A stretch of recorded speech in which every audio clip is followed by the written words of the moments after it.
আজকের গল্প কলস কাঠির ডাকাত।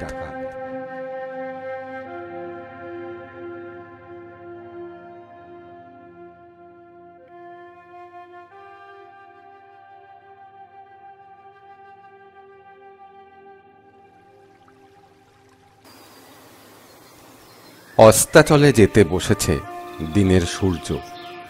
পাখিদের কলকাকলি শুরু হয়েছে। এমন সময় নদীর বাঁকে দেখা দিল নৌকাটা। সাদা পালে সূর্যের লাল আভা লেগেছে। নৌকা চলেছে গারুরিয়ার দিকে। নৌকাতে চলেছেন জমিদার রামভূষণ রায় চৌধুরী। নৌকাটি আসলে একটি বড় বজরা। সেকালের জমিদারের উপযুক্ত করে বানানো, দুটি কামরাযুক্ত। এই বজরাতে আছেন জমিদার আর তার দু একজন খাস লোক। পিছনে পিছনে আসছিল আর একটা বড় নাও। তাতে আছে পাইক, বরকন্দাজ আর অন্যান্য লোকজন। জমিদারবাবু গিয়েছিলেন পরগনার খাজনা আদায় করতে। সঙ্গে তার ছোট ছেলে জানকী দুর্লভ। বড় পুত্র রাম দুর্লভকে সাময়িকভাবে জমিদারি দায়িত্ব দিয়ে এসেছেন তিনি। কিন্তু দায়িত্ব দিয়ে এসে অবধি তিনি কিছুতেই নিশ্চিন্ত হতে পারছিলেন না। বড় পুত্রটি তার অতিশয় দুর্দান্ত। জমিদার মশাই না থাকলে সে যে কাকে কখন কি শাস্তি দিয়ে বসবে কে জানে। তাই জমিদারের কপালে চিন্তার ভাঁজ দেখা দিয়েছে। গম্ভীর মুখে তাকিয়া ঠেস দিয়ে গড়গড়ার নল মুখে বসে আছেন তিনি। শান্ত ধীর নদীর জলে ভাটার স্রোত ধরে দুটি নৌকা এগিয়ে চলেছে। এমন সময় কামরার দ্বার খুলে ভিতরে এলেন নায়েব কামাখ্যাবাবু। এসে তিনি করজোড়ে দাঁড়িয়ে রইলেন। কিন্তু জমিদারবাবুর দিক থেকে কোনো সাড়া না পেয়ে ঈষৎ গলা খাকারি দিলেন। সেই শব্দে চোখ খুললেন জমিদার মশাই। তারপর বললেন, আসুন নায়েব মশাই, কিছু বলবেন?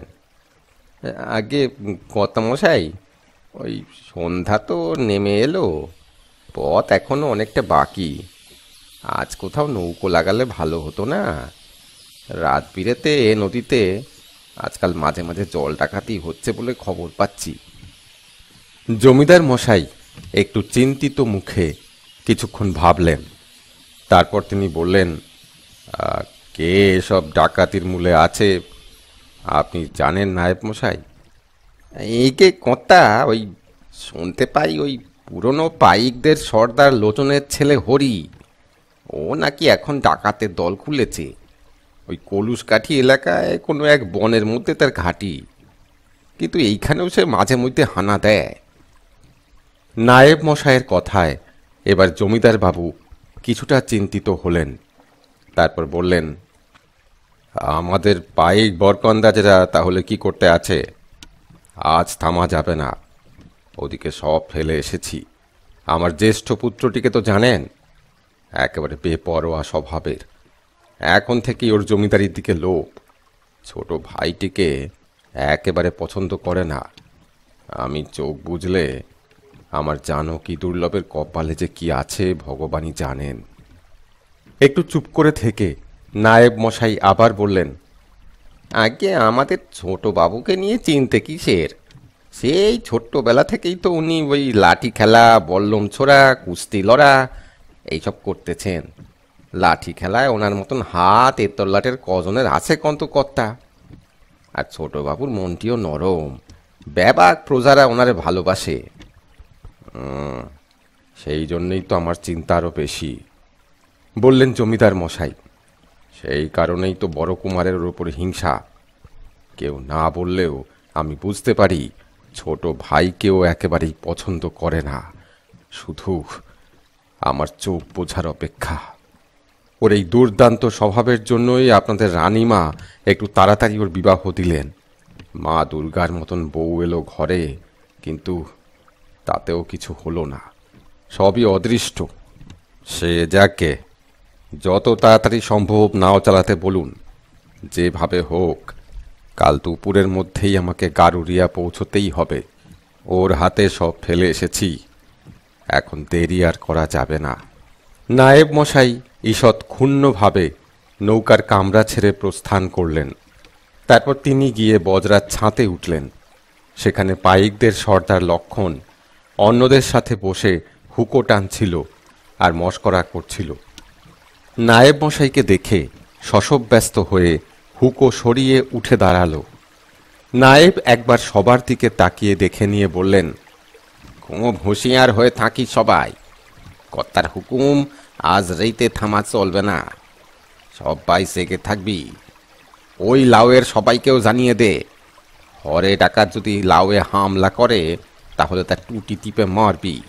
যা যা, সবাই রে হুঁশিয়ার করে দে, আজ রাইতে কেউ যেন না ঘুমায়। পাইকের দল ব্যস্ত হয়ে পড়ল। নিস্তব্ধ নদীবক্ষে দুটি নৌকা ধীর গতিতে চলেছে। এখন ভাটার স্রোতের জোর কমে এসেছে। সদ্য অমাবস্যা পার করে এক ফালি বাঁকা চাঁদ উঠেছে আকাশে। মাঝে মাঝে রাতচরা পাখিদের ডাক ভেসে আসছে নদীর পাড়ের ঝোপঝাড় থেকে। চারিদিকে এক ফালি চাঁদের আবছা সাদাটে ঘোলা আলো ছড়িয়ে পড়েছে। এমন সময় নদীর বাঁকে একটা লম্বা সরু নৌকা দেখা দিল। নৌকাটি পার ঘেঁষে আবছা অন্ধকারে মিশে বেশ দ্রুত এগিয়ে আসছে। নৌকার যাত্রীদের কাউকে পরিষ্কার বোঝা যাচ্ছে না, কিন্তু তাদের লক্ষ্য যে সামনের জমিদারের বজরা তা বেশ বোঝা যাচ্ছে। প্রায় নিঃশব্দে ঝপাঝপ দাঁড় টেনে চলেছে সবাই। আঁধারে তাদের চোখ যেন ভাটি এলাকার বাঘের চোখের মতো জ্বলছে।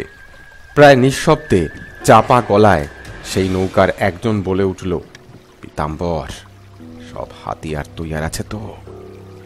সব ঠিক আছে সর্দার। প্রথমে ওই পাইক বরকন্দাজের লাউ এগিয়ে চাপুম আমরা কজন, অগ ঘায়েল কইরাই ওই বজরায় চাপুম। হরি সর্দার এবার বলল, খুব হুঁশিয়ার, একদম শব্দ করা যাবে না। বড় নাওতে কিন্তু মেলা টাকা আছে, এ সুযোগ ছাড়া যাবে না। পীতাম্বর, রঘু, জগা, তোরা আমার সাথে থাকবি, আর বাকিরা ওই পাইক বরকন্দাজদের সামলাবি, ঠিক আছে? ঠিক আছে সর্দার। দেখতে দেখতে ছিপ নৌকাটা পাইকদের নাওয়ের পাশে গিয়ে ভিড়ল। মুহূর্তের মধ্যে কয়েকজন নিঃশব্দে উঠে গেল নৌকাটায়। বেশিরভাগ লেঠেল পাইকরা তখন ঘুমিয়ে পড়েছে। দু একজন শুধু বসে বসে ঢুলছিল। তাদেরকে কাবু করতে ডাকাতদের বেশি সময় লাগলো না। মুহূর্তের মধ্যে হাত মুখ বেঁধে তাদের সবাইকে নৌকার খোলের মধ্যে ফেলে রাখা হলো। তারপর নৌকাটা দখল করে বাকি ডাকাতেরাও এগিয়ে চলল সামনের জমিদারের নাওয়ের দিকে। সেদিকে তখন এগিয়ে গেছে হরি ডাকাতের দলটা।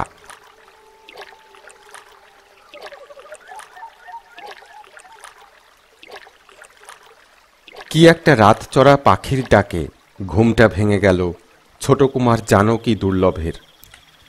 এমনিতেই তার ঘুম খুব গভীর নয়, তার উপর এই বজরার ছোট কামরায় নদীর জলের দুলুনিতে তার ঘুম খুব ভালো হয় না। কামরার দরজা খুলে বাইরে এসে দাঁড়ালো সে।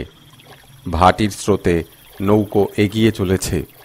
মাঝি মাল্লাদের বিশেষ কাজ নেই, তাই তারা সবাই শুয়ে আছে বা বসে বসে ঢুলছে। একটু দূরে প্রধান মাঝি বুড়ো নারায়ণ মাঝি শুধু পাথরের মূর্তির মতো হাল ধরে বসে আছে। তার সাথে দু একটা কথা বলার উদ্দেশ্য নিয়ে সিঁড়ি বেয়ে বজরার ছাঁতে গিয়ে উঠতেই ছোট কুমারের নজরে পড়ল নদীর আবছা সাদা রঙা জলের মধ্যে একটা কালো লম্বা নৌকার অবয়ব ক্রমেই স্পষ্ট হয়ে উঠছে, আর তাতে কালো মূর্তির মতো কয়েকটা মানুষ যেন এই নৌকার দিকেই চেয়ে আছে। তারা কে আর কি তাদের উদ্দেশ্য তা বুঝতে ছোট কুমারের একটুও দেরি হল না। মুহূর্তে চেঁচিয়ে উঠল জানকী দুর্লভ, নারায়ণ, জোরে চালাও নাও, ডাকাত পড়েছে, হুঁশিয়ার! তার চিৎকারে মুহূর্তের মধ্যে সবাই জেগে উঠল। হুড়োহুড়ি শুরু হয়ে গেল, কিন্তু সবাই ছিল খুব অপ্রস্তুত। বুড়ো নারায়ণ অন্য মাঝিদের কোনো কিছু বলার আগেই ডাকাতের ছিপ নৌকোটা এসে লাগলো বজরার গায়ে। তার থেকে লাফিয়ে নামলো 4-5 জন ডাকাত। সবার হাতে লাঠি আর সরকি, কোমরে গোজা লম্বা ছুরি। ততক্ষণে বজরায় কয়েকটা লণ্ঠনও জ্বলে উঠেছে। তার আলোয় ডাকাতদের ভয়ানক চেহারা স্পষ্ট হয়ে উঠল। তাদের সমবেত হাঁকারে বজরার লোকেদের হৃৎকম্প উপস্থিত হল। 2-1 মাঝি ভয়েই মূর্ছা গেল। এবার কথা বলল ডাকাত সর্দার। আমার নাম হরি ডাকাত। আমরা খবর পেয়েছি এই লাউয়ে জমিদার খাজনা আদায়ের মেলা টাকা নিয়ে যাচ্ছে। আমরা কারো কোনো ক্ষতি চাইনি, শুধু খাজনার টাকাগুলো আমাদের চাই। তাহলে আমরা চুপচাপ চলে যাব, নয়তো সবাইকে মেরে গাঙে জলে ভাসিয়ে দিয়ে যাব। শিগগির টাকা বার করো। সবাইকে ভাসিয়ে দিতে হবে না, আগে আমাকে ভাসাও দেখি কেমন পারো। কথাটা ভেসে এলো বজরার ছাদ থেকে। তারপর সিঁড়ি বেয়ে নিচে নেমে এলো ছোট কুমার জানকী দুর্লভ।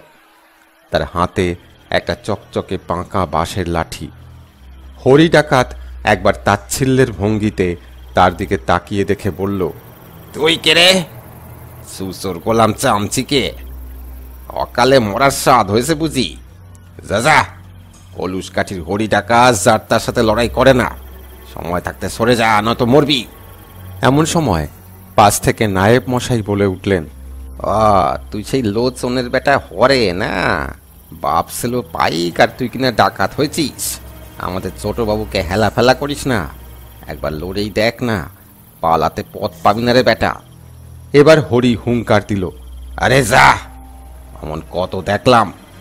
হরি ডাকাত এমনি এমনি সর্দার হয়নি। যদি ছোট কুমার হেরে যায় তাহলে কি হবে সে কথা আগে বলো।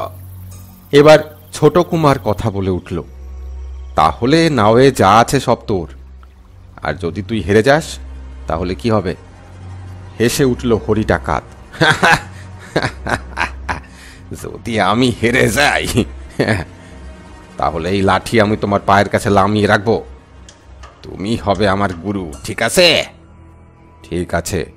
এই এতগুলো লোকের সামনে দাঁড়িয়ে কথা দিলি, পরে যেন কথার নড়চড় না হয়। হরি ডাকাতের হাতের লাঠি আর মুখের কথা লড়চড় হয় না গো। মা সিদ্ধেশ্বরীর কিরে করে বলছি, কথার লড়চড় হবে না। এখন এসো দেখি তুমি কেমন লাঠি ধরতে শিখেছ। বজরার সামনের চওড়া খোলা জায়গা খালি করে সরে গেল সবাই। একদিকে মাঝি মাল্লা আর একদিকে ডাকাতের দল। মাঝে দাঁড়িয়ে ছোট কুমার আর হরি, যেন দুই প্রবল প্রতিপক্ষ পরস্পরকে লড়াইয়ের আগে মেপে নিচ্ছে। বজরার ছাঁতে এসে দাঁড়িয়েছেন জমিদার রামভূষণ রায়চৌধুরী স্বয়ং। তার মুখ পাথরের মতন থমথমে। কিছুক্ষণ সব চুপচাপ। ততক্ষণে 2-1 মশালও জ্বলে উঠেছে। ডাকাতের দল হুঙ্কার দিয়ে উঠল, জয় মা সিদ্ধেশ্বরী, জয় মা কালী। মাঝি মাল্লারাও চেঁচিয়ে উঠল, জয় ছোট কুমারের জয়, জয় মা দুর্গা। শুরু হয়ে গেল লড়াই।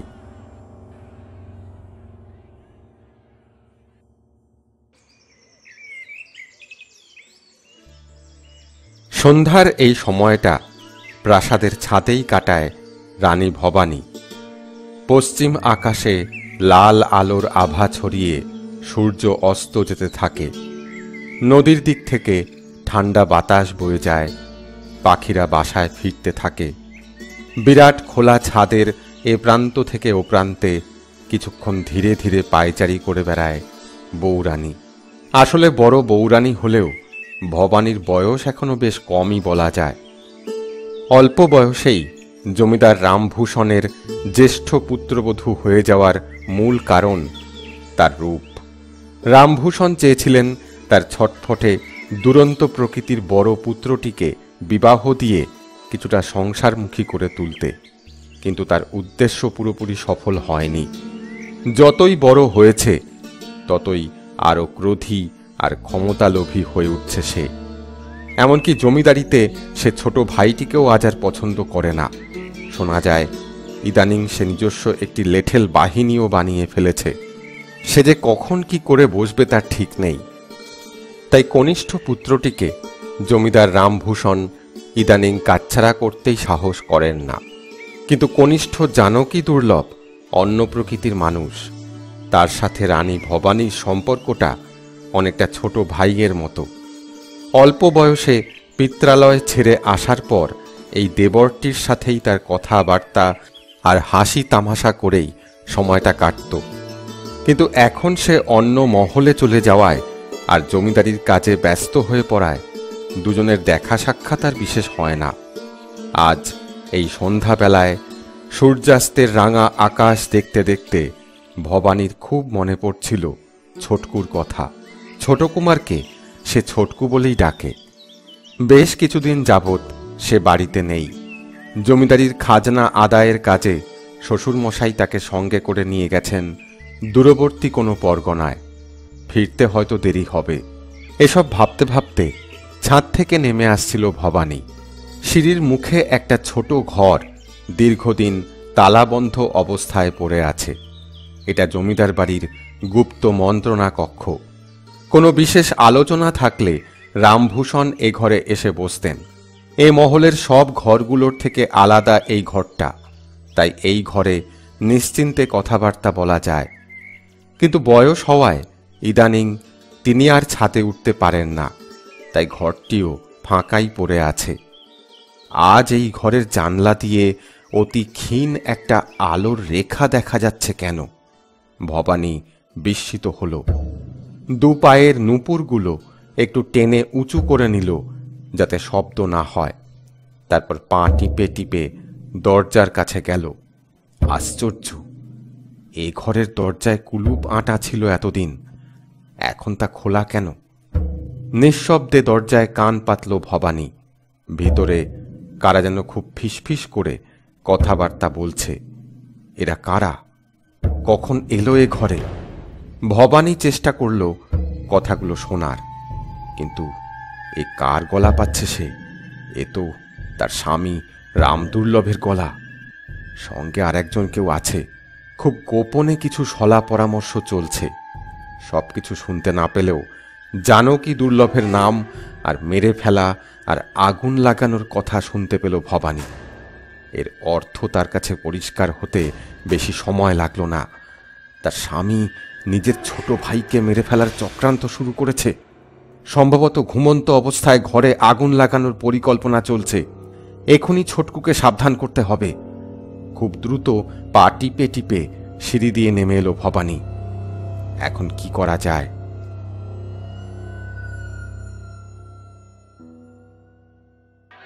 মশাল আর লণ্ঠনের আলোয় পরস্পরের মুখোমুখি হল জানকী দুর্লভ আর হরি ডাকাত। একবার দুজনেই দুজনকে ভালো করে তাকিয়ে দেখে নিল। তারপর লাঠি হাতে শুরু হলো পায়তারা। দেখা গেল হরি ডাকাতের মারগুলোর জবাবও বেশ স্বচ্ছন্দে দিচ্ছে ছোট কুমার। তামেচা, বহেরা, শির সব রকম কায়দাতেই সে বেশ পটু। প্রথমে হালকাভাবে মার শুরু করলেও এখন আর প্রতিপক্ষকে কিছুতেই অবহেলা করতে পারছিল না হরি ডাকাত। আগু পিছু করে কখনো লাফিয়ে উঠে, কখনো নিচু হয়ে হরি ডাকাতের সবকটা মারের জবাব দিতে লাগলো ছোট কুমার। এক সময় দেখতে দেখতে বেশ কোণঠাসা হয়ে পড়তে লাগলো হরি ডাকাত। হঠাৎ ছোট কুমারের একটা প্রবল আঘাতের ধাক্কায় হরি ডাকাতের হাতের লাঠি ছিটকে গিয়ে পড়ল দূরে। আর হরি ডাকাত নিজেও টাল সামলাতে না পেরে পড়ে গেল নৌকার উপর। ছোট কুমারের হাতের লাঠি মুহূর্তে এসে স্থির হয়ে গেল হরি ডাকাতের গলার ঠিক উপরে। হরি ডাকাত বুঝল তার আর কিছু করার নেই। জীবনে এই প্রথম পরাজয়ের মুখোমুখি হল হরি ডাকাত, তাও আবার এক জমিদারের ছেলের হাতে। কিন্তু সেকালের ডাকাতেরা কথা দিলে কথা রাখতেও জানত। ছোট কুমার লাঠিটা সরিয়ে নিয়ে বলে উঠল, তোমার হার হয়েছে হরি, এবার কি করবে? এক লাফে উঠে দাঁড়ালো হরি। তারপর এক সঙ্গীর হাত থেকে নিজের লাঠিটা নিয়ে বলে উঠল, হরি ডাকাত কথা দিলে কথা রাখতে জানে কর্তা। এই সবার সামনে আজ তোমারে আমার গুরু বইলা মাইনা নিলাম। এই লাঠি রইল তোমার পায়ের কাছে, এরপর তোমার যা মর্জি। পায়ের কাছে রাখা লাঠিটা তুলে নিয়ে আবার হরির হাতে ফিরিয়ে দিয়ে ছোট কুমার বলল, লড়াইয়ে হার জিত দুই আছে। এই নাও তোমার লাঠি। তুমিও অসাধারণ লাঠিয়াল। শুধু খেয়াল রেখো হরি, তোমার লাঠি যেন কোনো নিরীহ মানুষের প্রাণ না নেয়। এবার তোমরা আসতে পারো। হরি ডাকাত অবাক হয়ে গেল ছোট কুমারের কথায়। সে আর কিছুই বলতে পারল না। শুধু দলের বাকিদের নিয়ে নিজের নাওয়ে ওঠার আগে ছোট কুমারকে বলল, আসি ছোট কর্তা, যদি কখনো প্রয়োজন পড়ে তাহলে কলুষ কাঠির বনে কালী মায়ের মন্দিরে খবর দেবেন, আমি হাজির হয়ে যাব। ধীরে ধীরে হরি ডাকাতের নাও নদীর বাঁকে মিলিয়ে গেল।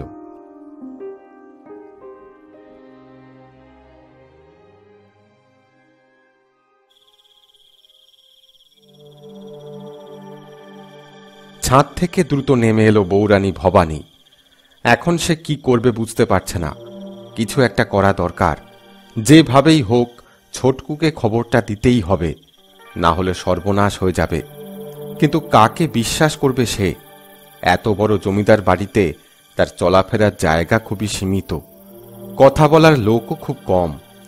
বাইরের পুরুষদের সাথে অন্দরমহলের মহিলাদের দেখা সাক্ষাৎ একেবারেই হয় না। বিশেষ কোনো প্রয়োজনে কোনো অতিথির সাথে কথা বলতে হলে পর্দার আড়াল থেকেই বলতে হয়, তাও সঙ্গে দাসী থাকে।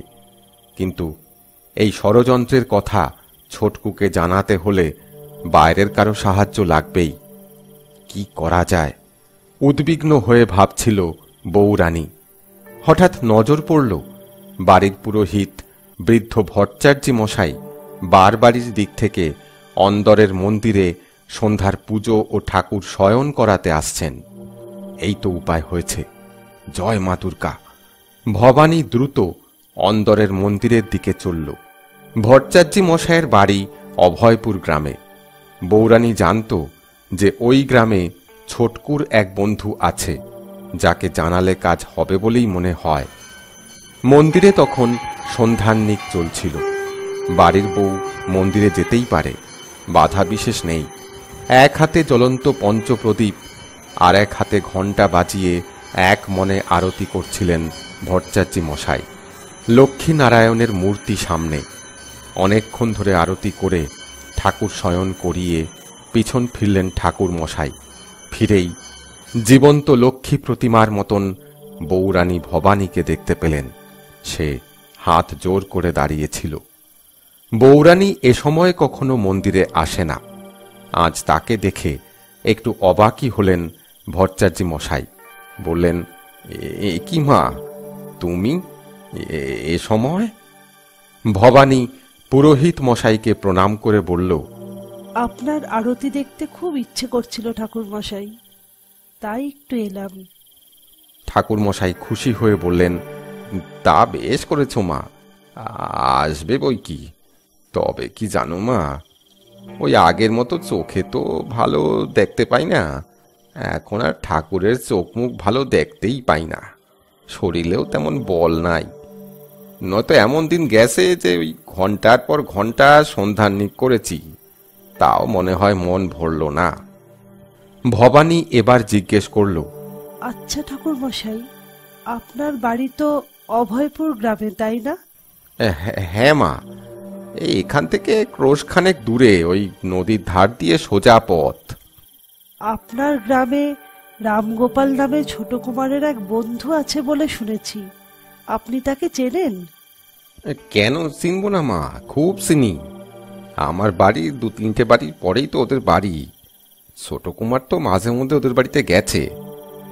এবার ভবানী ঠাকুর মশাইয়ের হাত দুটো চেপে ধরে বলল, আপনি আমার একটা কাজ করে দেবেন বাবা? ঠাকুর মশাই একই সাথে বিস্মিত ও আপ্লুত হয়ে বললেন, বাবা বলে যখন ডাকলে মা, আর আমি তোমার কাজ করে দেব না? কি করতে হবে বলো মা? ভবানীর চোখে 2-1 বিন্দু জল দেখা দিল। সে বলল, ছোট কুমারকে কেউ খুন করতে চাইছে বাবা। আমি তার নাম আপনাকে বলতে পারবো না, কিন্তু ছোট কুমারকে খবর দিতে হবে। সে যেন এখানে ফিরে এলে নিজের বাড়িতে না ওঠে, কারণ বাড়িতে রাতে আগুন দেওয়া হবে তাকে পুড়িয়ে মারার জন্য। সে যেন যত শীঘ্র সম্ভব এখান থেকে চলে যায়। আপনি রামগোপালকে বলবেন সে যেন খবরটা ছোটকুকে জানিয়ে দেয়। সম্ভবত আগামীকাল দুপুরে সে গাড়ুরিয়ায় ফিরবে। আর এই কথাটা যেন খুব গোপন থাকে। এই কাজটা আপনি করে দিন বাবা। আমি আর কাউকে ভরসা করতে পারছি না। ঠাকুরমশাই বললেন, তুমি নিশ্চিন্ত মনে ঘরে যাও মা, ছোট কুমারের কোনো ক্ষতি হবে না। সেই গ্রামের মানুষের অতি আপন জন, তার কোনো ক্ষতি আমরা হতে দেব না মা। আমি এখন যাই মা। মন্দিরের দিকে ফিরে একবার প্রণাম করেই দ্রুত হাঁটা লাগালেন পুরোহিত মশাই। পরদিন দুপুরবেলা গারুরিয়া খেয়াঘাটে এসে পৌঁছল জমিদারের নাও। ঘাটে উঠতেই ছোট কুমারের সাথে দেখা হলো রামগোপালের। সে যে এখানে অপেক্ষা করছিল তা বোঝাই যায়। জমিদার মশাই তার জন্য অপেক্ষমান পালকিতে গিয়ে উঠলেন, আর দুই বন্ধু চলল অভয়পুর গ্রামের দিকে। দুই বন্ধু এসে উঠল রামগোপালের বাড়ি। রামগোপালের বাড়ির পিছনের পুকুর পাড়ে বসে কিছুক্ষণ দুই বন্ধুর মধ্যে সলা পরামর্শ চলল। ছোটকু বলল, দাদা আমাকে খুনের চেষ্টা করবে, এ আমার বিশ্বাসই হয় না। বউরানী নিশ্চয়ই ভুল শুনেছে। রামগোপাল বলে উঠল, হ্যাঁ তবু বলে না, ওই সাবধানের মার নেই। তা আজকে রাত্রিটা একটু সাবধানে থাকতেই হবে।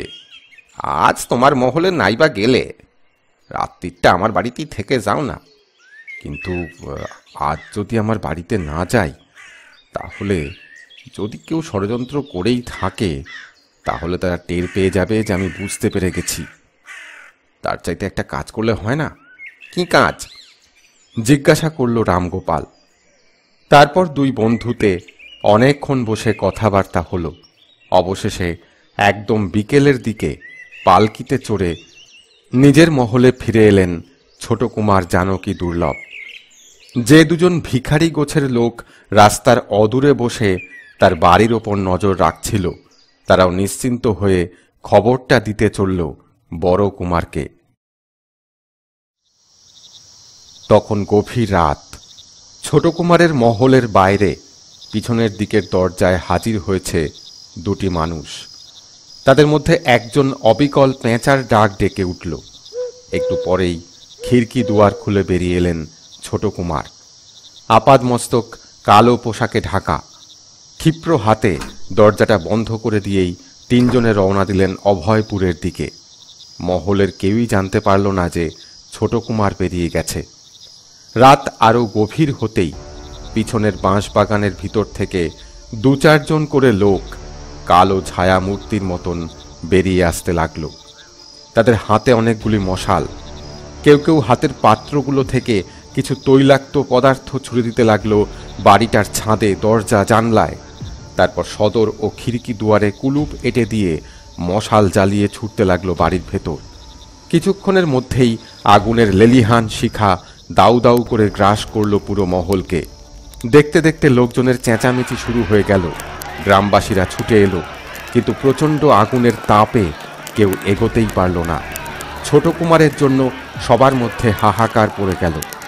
অনেক দূর থেকে এই আগুন চোখে পড়ল ছোট কুমার ও তার সঙ্গের লোকজনের। তারা একটু থমকে দাঁড়িয়ে কিছুক্ষণ দেখে নিয়ে আবার চলতে শুরু করল নদীর ঘাটের পথে। সেখানে তখন একখানা মাঝারি আকারের নাও অপেক্ষা করছিল। ছোট কুমার পৌঁছতেই সেটা রওনা দিল। পরদিন সকালেই জমিদার বাড়িতে লোকজন ভেঙে পড়ল। ছোট কুমারের এইভাবে মৃত্যুর খবর তারা কেউ মেনে নিতে পারছে না। জমিদার রামবল্লভ খবরটা পেয়েই অসুস্থ হয়ে শয্যাশায়ী হয়ে পড়েছেন। বড় কুমার রাম দুর্লভ এখন জমিদারির সব দায়িত্ব নিয়ে নিয়েছেন। বউরানী ভবানী ভীষণ উদ্বিগ্ন হয়ে ভট্টাচার্যী মশাইয়ের আগমন প্রতীক্ষায় মন্দিরে অপেক্ষা করছিল। পুরোহিত মশাই একটু দেরি করেই এলেন। মন্দির একটু ফাঁকা হতেই ভবানী বলল, এ কি হলো বাবা? সে কি সত্যি?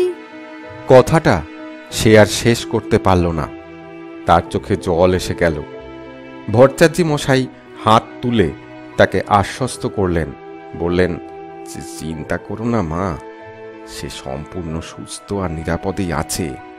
সময় হলেই জানতে পারবে। এর বেশি কিছু বলবো না মা। বলে না, ওই দেওয়ালেরও কান আছে। তুমি নিশ্চিন্তে ঘরে যাও মা, কোনো ভয় নেই।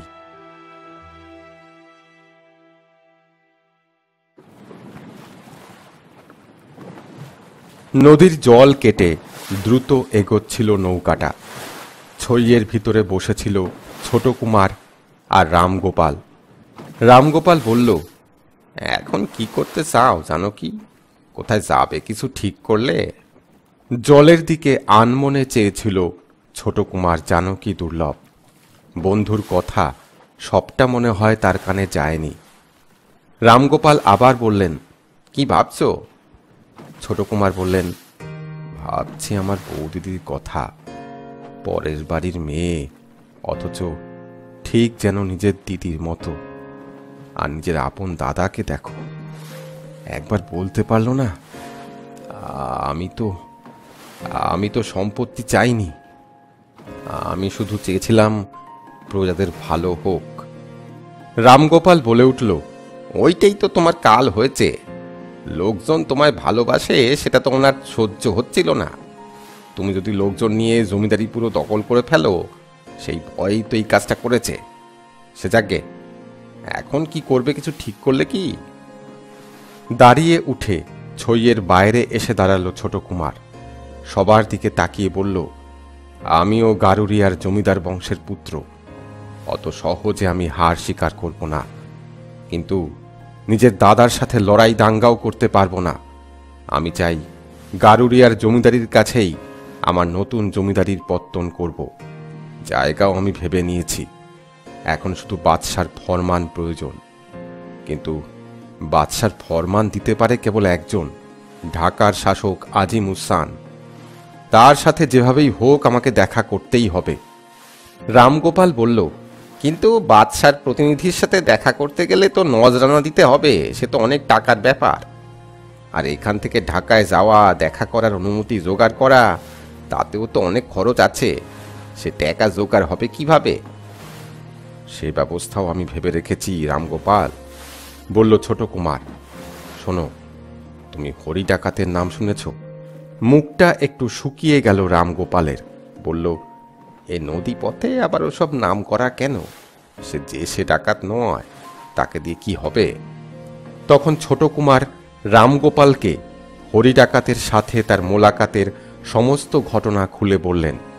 সব শুনে রামগোপাল বলল, বুঝেছি, তুমি হরি ডাকাতের সাহায্য চাইছো, কিন্তু তাকে দিয়ে ঠিক কি করাতে চাইছো সেটা পরে জানতে পারবে রামগোপাল।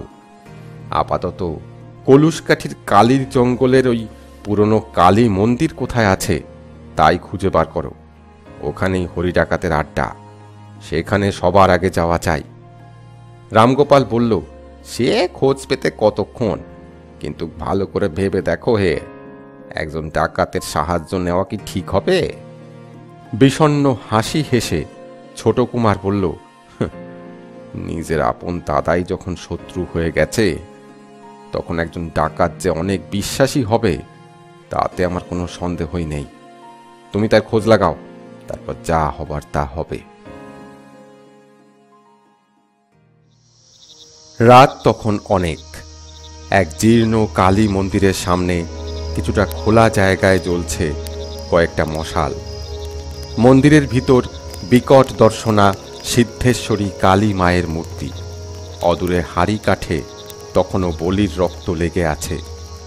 ভগ্নপ্রায় একটা চাঁতালের উপর বসে আছে দুজন মানুষ, একজন ছোট কুমার আর একজন হরি ডাকাত। তাদের ঘিরে দাঁড়িয়ে আছে বাকি সব ডাকাতেরা। কথা বলছিল হরি ডাকাত। সে বলল, তুমি শুধু আমাকে একবার হুকুম দাও কর্তা, আমি তারে ধরে এনে তোমার পায়ের সামনে ফেলবো। তোমার মতো মাইন ছেড়ে যে পোড়ায় মারতে চায়, তারে আমি মায়ের সামনে বলি দেব।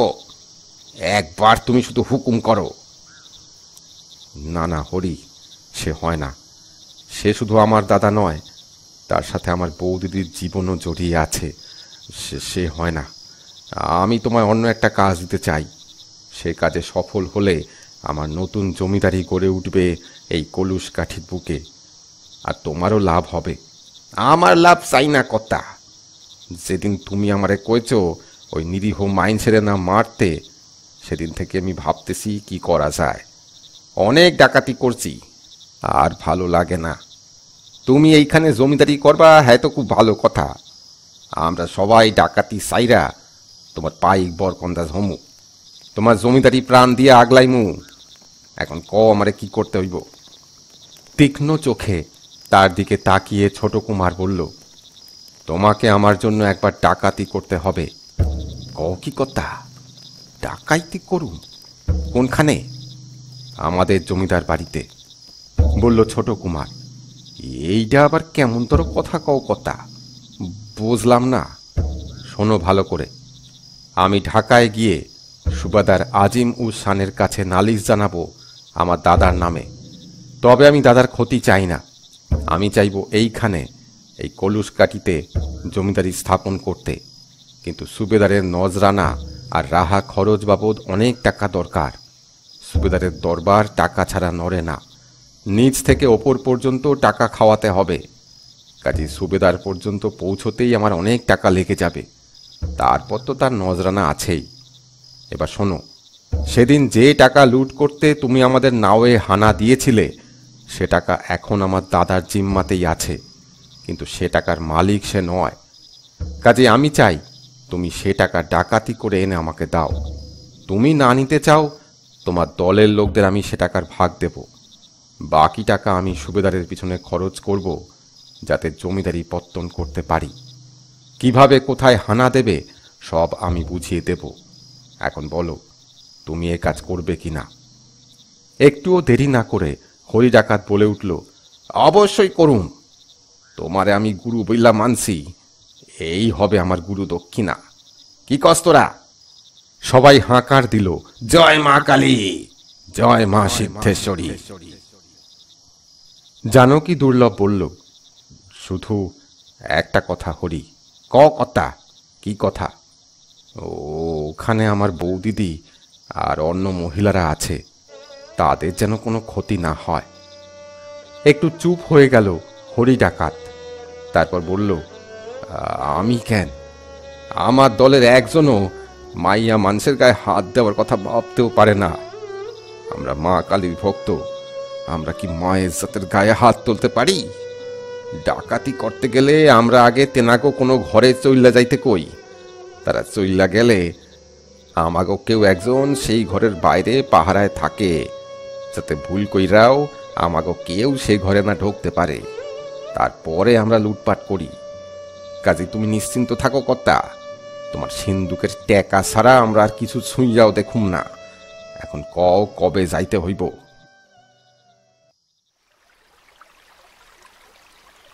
এর দিন দুয়েক পরের কথা। অন্ধকার নদীপথে দ্রুত ছুটে চলেছে দুটি ছিপ নৌকো। তাদের লক্ষ্য গারুরিয়ার খেয়াঘাট। যাত্রীরা দ্রুত দাঁড় টেনে চলেছে। তাদের চেহারা আর সাজসজ্জা দেখেই বোঝা যায় তারা কেউ সাধারণ মানুষ নয়। মাঝে মাঝে তাদের হাতের অস্ত্রগুলো অল্প চাঁদের আলোতেও ঝিলিক দিচ্ছিল। দেখতে দেখতে এসে গেল গারুরিয়া। পরিত্যক্ত এক ঘাটে নৌকা ভেরালো হরি সর্দার। হোগলার ঝোপ ঝাড়ের আড়ালে লুকিয়ে রাখল নৌকা দুটো। তারপর বাঁশ ঝাড়ের ভিতর দিয়ে যে রাস্তাটা জমিদার বাড়ির পিছন দিকে গেছে, সেই পথ ধরল সবাই। তাদের হাতে লম্বা বাঁশের লাঠি, কারো হাতে সরকি, কারো হাতে খোলা তলোয়ার। বাঁশবাগানে তখন ঝিঝির ডাক, আর মাঝে মাঝে দূর থেকে শোনা যাচ্ছে পেঁচার ডাক। অনেক দূরের কোনো গ্রাম থেকে গ্রাম্য কুকুরের ডাকও শোনা যাচ্ছে।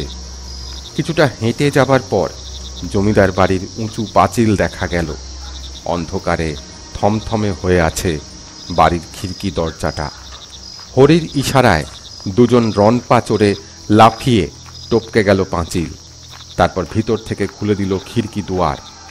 এইবার মশালগুলো জেলে হাঁকার দিয়ে ঝাঁপিয়ে পড়ল হরি ডাকাতের দল। ছোট কুমারের শিখিয়ে দেওয়া পথ ধরে তাদের এগিয়ে যেতে কোনো অসুবিধাই হলো না। অতর্কিত এই আক্রমণের সামনে জমিদার বাড়ির পাইক বরকন্দাজরা দাঁড়াতেই পারল না। তাদের সবাইকে বেঁধে আঙিনায় ফেলে রাখল হরির দল। ততক্ষণে বাড়ির ভিতর থেকে মহিলা আর শিশুদের চিৎকার আর কান্নার রোল উঠেছে। এবার হরি ডাকাতের গলা শোনা গেল। মা জননীরা, আপনারা পোলাপানকে লইয়া একটা ঘরে ঢুকা যান, আপনাকে কোনো ডর নাই, কেউ আপনাকে ছুঁইবেও না। আমাগো দরকার এই বাড়ির বড় কুমার রে। কোথায় তিনি? বাইর হন শিগগির, নইলে কিন্তু কাইটটা ফালামু আজ। হঠাৎ একটা ঘরের দরজা খুলে বেরিয়ে এলো বড় কুমার রাম দুর্লভ। আজ তার সেই প্রতাপ কোথায় যেন উবে গেছে। কোনো রকমে একটা থাম ধরে দাঁড়িয়ে রইল সে। হরি ডাকাত বলল, এই যে আইয়া পড়ছেন, মনে লয় এই লাঠি দিয়া মাথাটা দুই ফাঁক কইরা দিই। এই তোরা বাঁধ ওনারে, তারপর সিন্দুকের চাবি ল। দুইজন ডাকাত ঝাঁপিয়ে পড়ল বড় কুমারের উপর। নিমেষে তাকে বেঁধে ছিনিয়ে নিল কোমরে বাঁধা সিন্দুকের চাবি। নিচে কয়েকজনকে পাহারায় রেখে হরি, পীতাম্বর আর জগা চলল উপরতলার ঘরে, যেখানে সিন্দুক আছে। ছোট কুমার আগে থাকতেই সব বুঝিয়ে দিয়েছিল, তাই চিনতে তাদের কোনো অসুবিধা হলো না। বড় চাবি দিয়ে লোহার সিন্দুকের দরজা খুলে সব সোনা চাঁদির টাকা বস্তায় পুরল তিনজনে। কিছু গয়নাগাটিও হাতিয়ে নিল জগা আর পীতাম্বর। এবার ফেরার পালা। সবাইকে সেইভাবে ফেলে রেখে খিড়কি দরজা বাইরে থেকে বন্ধ করে যখন তারা আবার নৌকায় চাপল, তখন পূব আকাশ ফর্সা হয়ে এসেছে। সেকালের ঢাকা শহর অনেককে অনেক বকশিস নজরানা প্রদান করে অবশেষে জানকী দুর্লভ আর রামগোপাল দুই বন্ধু এসে পৌঁছেছেন সুবেদার আজিম উস খানের দরবারে। ভরা দরবারে চলছে একের পর এক নালিশের বিচার। অবশেষে ডাক পড়ল ছোট কুমারের। আজিম উস খান তার নালিশ শুনলেন। একবার জিজ্ঞেস করলেন, সাক্ষী আছে এই গদ্দারির? আগে আছে জনাব। গারুরিয়া গ্রামের প্রচুর গ্রামবাসীরা সাক্ষী আছে। কয়েকজন এসেছে আমার সাথে। তুমি কি চাও? মালিক, আমি আমার দাদার সাথে ঝামেলা চাই না। খোদাবন্ত, আপনি আমাকে নতুন কোনো জমিদারির জমিদার করে দিন। আমি চিরদিন আপনার অনুগত থাকব। বহুত খুব। কোন এলাকার জমিদারি চাইছো? আগে খোদাবন্ত, আমায় কলুষকাঠির জমিদারি দিন। ওই এলাকায় কেউ জমিদার নেই, আমি ওই এলাকার উন্নতি করব। বহুত আচ্ছা, বললেন আজিম উস খান। তোমার মতো ইমানদার আদমি আমার দরকার। তারপর একজন কর্মচারীর সাথে কিছু পরামর্শ করে হুকুম জারি করে দিলেন তিনি। ঘোষক সভায় হুকুম পাঠ করে শোনাল, আমাদের হুজুর সুবেদার আজিম উস খান তার দাদু সম্রাট আওরঙ্গজেবের নামে এক নতুন পরগনা বানাচ্ছেন। এর নাম হবে আওরংপুর পরগনা। এই পরগনা কলুষকাঠি থেকে একদম সাগর পর্যন্ত বিস্তৃত হবে। শায়েস্তানগর পরগনার জমিদারি ছোট কুমার জানকী দুর্লভ রায় চৌধুরী হবেন এই পরগনার প্রথম জমিদার। যত দূর ভাটা তত দূর হবে জানকী দুর্লভের পাট্টা। আজ থেকে এই হুকুম লাগু হলো। এরপর কেটে গেল আরও 2-1 বছর। সময়টা ইংরেজি 1699 সাল। কলুষকাঠিতে এখন জমিদার হয়ে বসেছেন জমিদার জানকী দুর্লভ রায় চৌধুরী। তার শাসনের সুনাম ছড়িয়ে পড়েছে নানা দিকে। বিভিন্ন অঞ্চল থেকে প্রজারা আওরংপুর পরগনায় এসে বাস করতে শুরু করেছে। হরি ডাকাতের কথা লোকে প্রায় ভুলতে বসেছে। সে এখন জমিদারের পাইকদের সর্দার। প্রাণ দিয়ে সে আগলে রেখেছে জমিদার জানকী দুর্লভ রায় চৌধুরীকে। এই রকম সময়ে একদিন গারুরিয়ার পুরোহিত বৃদ্ধ ভট্টাচার্যী মশাইকে অন্দরমহলের মন্দিরে আসতে দেখা গেল। তিনি পুজোয় বসবেন এমন সময় পিছনে একটি পরিচিত কণ্ঠ শোনা গেল। বাবা। বৃদ্ধ পিছনে ফিরে সহাস্য মুখে বললেন, এই যে মা, এসো এসো। ভালো আছো তো মা? বউরানী ভবানী বলল, ভালো আছি বাবা, কিন্তু ছোটকুর কোনো খবর পেলেন? বৃদ্ধ একটু অবাক হয়ে বললেন, সে কি মা, তুমি শোনোনি? কি কথা বাবা? সে যে এখন মস্ত জমিদার। ভবানী আশ্চর্য হয়ে গেল, বলল, জমিদার? আমাদের ছোটকু? হ্যাঁ মা, সে এখন আওরংপুর পরগনার জমিদার। কলুসকাটিতে তার জমিদার বাড়ি মা, মস্ত বড় রাজবাড়ি। খোদ সুবেদারের কাছ থেকে সে জমিদারি পেয়েছে মা। খুব ভালো প্রজাপালক জমিদার সে। উজ্জ্বল মুখে ভবানী বলল, তা তো হবেই, সে চিরকাল অন্যরকম মানুষ। কিন্তু সে কি আর আমার কথা মনে রেখেছে? বৃদ্ধ বলে উঠলেন, কি বলছো মা? তার রাজবাড়ির পাশে সে মস্ত মন্দির গড়েছে। কিসের মন্দির জানো মা? মা ভবানীর মন্দির। বউরানী অবাক হয়ে বললেন, মা ভবানীর মন্দির?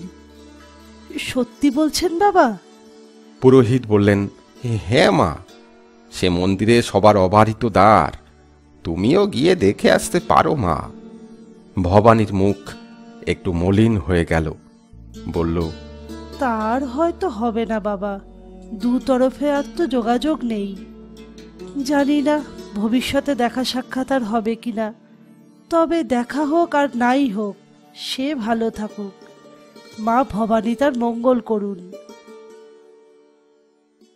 এই ঘটনার কয়েক বছর পরের কথা। কলুসকাঠির খেয়াঘাটে জড়ো হয়েছে বেশ কিছু লোকজন। রয়েছেন জমিদার জানকী দুর্লভ রায়চৌধুরী। তিনি পাইক সর্দার হরির হাত দুটো ধরে বলছেন, একটু ভাবো হরি, সাগরে তীর্থে যাবার এখনই কি দরকার ছিল? আর সে পথে অনেক বিপদ।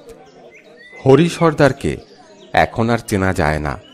সে এখন এক ধর্মপ্রাণ ব্যক্তি। সে ছলছল চোখে জমিদারের হাত দুটো ধরে বলল, অনেক তো হইল কর্তা, মেলা পাপ করছি এ জীবনে। এখন একটু তীর্থ ধর্ম করতে দেন। জীবন বড় ছোট, দেখতে দেখতে ফুরাইয়া যাইব। পরকালের লইকা কিছু তো করতে দেন, আর পিছু টাইনেন না। জমিদার বললেন, আবার কবে দেখা হবে হরি? যদি ভগবান করেন তো আবার দেখা হবে কর্তা। এখন চলি। চল রে পিতাম্বর, চল যোগো, লাউ সাইরা দে। দেখতে দেখতে নৌকাটা নদীর বাঁকে মিলিয়ে গেল। জমিদার সেদিকে কিছুক্ষণ তাকিয়ে থেকে ভারাক্রান্ত হৃদয়ে ফিরে চললেন। সেদিনের কলুসকাঠি আজকের কলসকাঠি। আজও সেসব দিনের ইতিহাসের সাক্ষী হয়ে দাঁড়িয়ে আছে কিছু ভগ্নপ্রায় পুরনো রাজবাড়ি আর মন্দিরের ধ্বংসাবশেষ। তাদের ফাঁকে ফোকরে বাতাস ঘুরে ফিরে পুরনো ইতিহাসের কথা শোনাতে চায়। হয়তো এখনকার মানুষদের শোনাতে চায় কোনো এক ছোট কুমারের কথা, কোনো রানীমা ভবানীর কথা, আর শোনাতে চায় হারিয়ে যাওয়া দিনের কোনো এক হরি ডাকাতের কথা। আজকের মানুষ তাদের ভুলে গেলেও এই পুরনো ভগ্ন বাড়ির ধ্বংসাবশেষ, এই গাছপালা, নদী, আকাশ আর প্রকৃতির মাঝে তারা চিরকাল থেকে যাবে এখানেই।